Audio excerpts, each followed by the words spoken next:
What if I told you? A poem by French Louis. What if I told you the earth was flat? Would you listen? Or just pull out your phone and show me some space pictures and say, what about that? What if I told you you were following a religion, a worldview? Now your vision is blurred because your pride is leading your vision. What if I told you your spirit is controlling all of your decisions? But it's not your spirit, it's a fake one because there's a controller and steering your spirit is its mission. What if I told you you were being programmed through what you see and hear on the television? Would you listen? Could you even?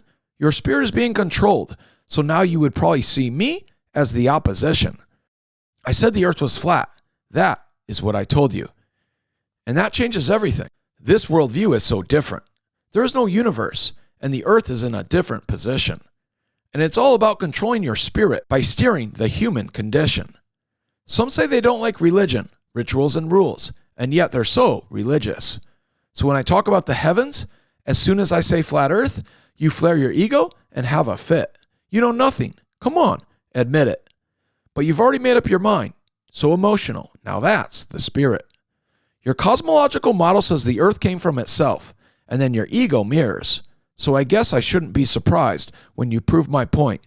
Again, you know nothing, and then you ignore flat earth's best talking points. Water always finds its level. The ball is wrong. Just go study a compass. The horizon is a horizontal line. Those ball pictures are all wrong. The earth is not in the sky. Come on. These points are totally legit. It's the earth that is special. It's special and different. All the other celestials are just lights. Zoom in on them with a camera. They just flicker. But the Globers lie like the devil. They say they're out of focus. Then they run over to their computers and like gods, they use Photoshop, changing the fundamentals. Now this image fits their religion. You can create life. Just look at my picture and follow my science. And the scientific priests are the only ones that have wisdom. They rig their science through the experiment. Then your spirit says, do whatever it takes. I want this. They're just lights in the sky. But now you believe that the NASA man can fly. What do they land on? Just look at the moon. You can see right through it and see the bright blue sky. But then they say the earth is moving. And then they say you can't feel motion. And to sound smart, they call it inertia. And then they give you a TV display. But it goes against our senses. But now we're disconnected. This is what I'm really trying to say. But then they say enough is enough. I can see you moving to the God stuff. And I want to drive my own bus. So I believe in this science, thinking I came from stardust. And yet the body is made of carbon, skin, hair, bones. That's why God said he breathed life into you. But apart from him, everything eventually rusts. This is what makes the spirit fuss. So it's just look at these pictures and hush. The sun isn't 93 million miles away, and the moon isn't always solid. It's plasmic and has phases. We measured it and got 3 miles. Come on, just look at its rays. It's not what the NASA man says. What's the proof of your tilt? Come on, admit it, you were brainwashed. And NASA got you hooked up to a lie, and they got you on a double dose. You need to stop worshiping space. Come back down to earth. Have reality find your way. There is night, and then there's day, because the sun is local, and it moves away. But because of perspective, perspective causes a maze. And you gave your energy to space pictures, and now with your arguments, you sing the universe's praise. The earth is an emotional transmitter, a temple, but because you worship yourself, you fell for the lie and believe the sun is over 109 times bigger than the earth in diameter. So now you go to your priest as if they were your high chancellor. Your science is so silly and makes you look like a bunch of amateurs. Now Neil deGrasse Tyson is your manager. You have no world map that works. The only map that works is the flat earth map, and it was patented by a flat earther nonetheless. Oh, I know how much that hurts. So Google fakes a flight, Perth to Johannesburg, and then they say the map is just a projection of the globe. But it's not. It projects Antarctica differently. So that statement is just not true.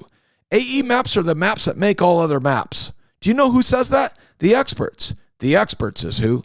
The globe isn't a map, and it doesn't work. Let go of your ego and reverse. Heliocentrism is just the worst. It's dead, and we're having its funeral, and the flat earthers are driving the hearse. It's time for these debunkers to admit they were wrong. You lost, and thought these space pictures were going to fulfill your soul. But it was really just about being right. So you got mad and acted like a jerk. Just go back to playing video games, leave people alone, and stop forcing everyone to live under NASA's curse.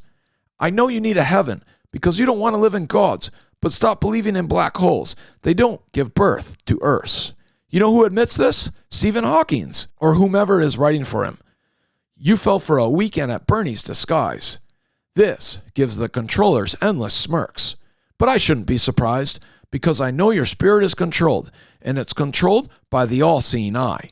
But you're blind and cannot observe. So what if I told you you were wrong? This is something I should already know. You won't listen because your spirit is controlled. So when I say, what if I told you? You go, put a sock in it.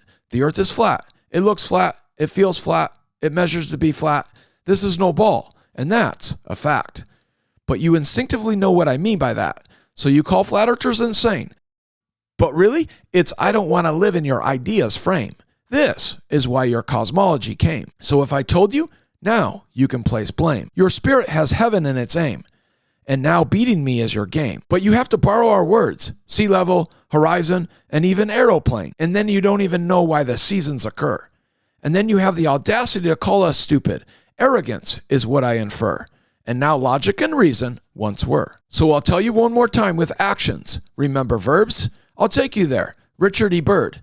He went to Antarctica right before the Antarctic Treaty occurred. And this proved flat earth. It's also in so many Bible verses. But you can't hear me because your spirit is possessed. And this ball earth has become your soul's host. And it's time to put these arguments to rest. The earth is flat. Come on, just confess.